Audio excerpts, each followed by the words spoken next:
jumping right in front of Northerly Lodge. The establishment of Hall of Famer Fred Kersley. Red light going on. Stand by for a start. The field is set. They're ready. And they're racing. First of them away, Billy Ain't Silly, the favourite, left cleanly. Nelson's Flight, though, pushing up, just trying to hold him and make him work a little, but Romilly is going to burn across with the favourite, and he takes up the role of leader early on from Creator. Maginica settling up there on pace. Tin Snip, nice and prominent too as well on the inside, and also there Bruce Almighty. Around them, Sophie's Song, stranded in no man's land, however.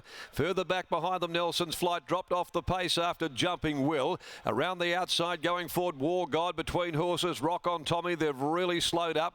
2 lengths, Mr. Albie back there in the field in company with Double Digit and the stayer Bunker Buster inside the 800, and Romilly's controlled the tempo. The favourite Billy Ain't Silly on top, 3/4 Creator. Sophie's Song punching up there wide. She's having a pretty torrid run. Tin Snip though enjoying a great trip right behind those. Over on the outside, Bruce Almighty with the pale blue cap goes forward 4 deep on the course. Maginica's being hunted along, and War God to the outside as well. Back on the rail, Nelson's Flight, Rock on Tommy, and then at the head of the others, Double Digit, Mr. Albie, Bunker Buster last into the straight at the 300. Billy Ain't Silly, he led by 2 on the outside. Bruce Almighty battling Creator. Tin Snip can't pick up though as Romilly goes to work inside the 200. Billy Ain't Silly is the leader. Bruce Almighty, he's starting to cut the margin down on the outside. Bruce Almighty goes to Billy Ain't Silly. Billy Ain't Silly, Bruce Almighty, they'll hit the line. Bob of the heads. Tight go. Bruce Almighty dived at Billy Ain't Silly. Is it Billy or Bruce? Bob of the heads don't know. War God behind them third. Running on down the outside then is Double Digit. Right behind them, Rock on Tommy. Tin Snip looked a bit flat in the straight. Back there with Nelson's Flight. A gap Maginica, Creator, and then Mr. Albie, Bunker Buster. Sophie's Song endured a tough run, and she's the last of them home. Waiting for the numbers, 11 Bruce, 11 Billy Ain't Silly.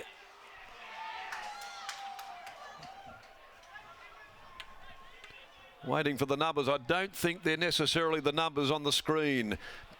Just disregard the numbers for the moment as the exasperated judges look on. And the numbers have come down and they've gone up 12. Bruce Almighty. Bruce has beaten Billy in the last on the card. Something that you didn't want to see there, the wrong number going up, but anyway, it was a malfunction on the screen, and the photo goes to 12, Bruce Almighty over 11, Billy Ain't Silly, and 6 third home, War God in front of 4, Tin Snip. 12-11, 6-4 in a desperately close go to the last race for the day. Bruce Almighty, big win. He covered some ground there. Chris Parnham with a treble here this afternoon, including the Eurythmic Stakes on Maricino, wins the last. Bruce Almighty, who'd been a bridesmaid at 3 of its past 4 runs, has hardly put a hoof wrong. And the Nev Parnham trained gelding in the Oz Racing colours has nailed the fave Billy Ain't Silly. Bruce Almighty by Playing God from Isanami, GM Brown, M. Carruthers, C. Blackwell and PJ Caffel, M. Carey, Mrs. T. Dowd, A. Gotti, G. Mason, N. Smith, A. Price, and also R. Radin. The Meadows, L. Meadows, R. Bridgman, A. Mirabile and B. Graham, the One Kitty and Oz Racing Syndicates, as well as the Edge Racing Syndicate. And trained by Nev Parnham, who has a double today as well. Billy Ain't Silly second, and I'm All the Talk, Tiara Mac Gilding, Lacdar Romilly, Cole Webster. Just failing to make it 4 in a line there. The margin of nose, 132.60, 37.48 the sectional. Length and a half second and third. War God running on as well. The stablemate of the winner in the Oz Racing colours, Jade McNaught there in the saddle. So a big end of the day for Chris Parnham there. He's ridden a third of the card here today and brings one home for the Nev Parnham yard. Nev with a double as well. A good day for him. He's down there with Brittany Taylor. Let's head down there after the running of the last. And gee, it was an epic finish to wrap up the card, Britt. Really a nice finish there, and you're right, a bit of confusion when the wrong numbers went up. I could see punters' hearts actually breaking, but one man whose heart wouldn't have broken, he would have been very happy, was Neville Parnham. Neville, did you know he'd got it on the line? Yes, Britt, but obviously you're not sure until the numbers go up. Sometimes those heads are not in sync, so yeah. But watching it live, I thought he might have just nailed it right on the line, which yeah, is very pleasing to see. He's an ultra consistent horse, and he's not overburdened with ability, but he tries hard. And Chris has said that his last 3 runs have been his career best runs. So just for some reason, he's just turned up and put in great performances in the 72 plus races. Can you pinpoint what that is behind the scenes? Because he is just racing so consistently. You said it yesterday on radio. He does not know how to run a bad race. He just tries. Yeah, he tries very hard, and I can't put a finger on it, but he gets well looked after by Steve Henriksen. He's had a double today in his stable, so he's done very well. And it's, you know, obviously all the staff, they do a great job behind the scenes, and you know, it's not possible to train 50 or 60 horses without having good staff. So, you know, they deserve a pat on the back. But getting back to Bruce Almighty, he's just been one of those horses. He's just always been consistent.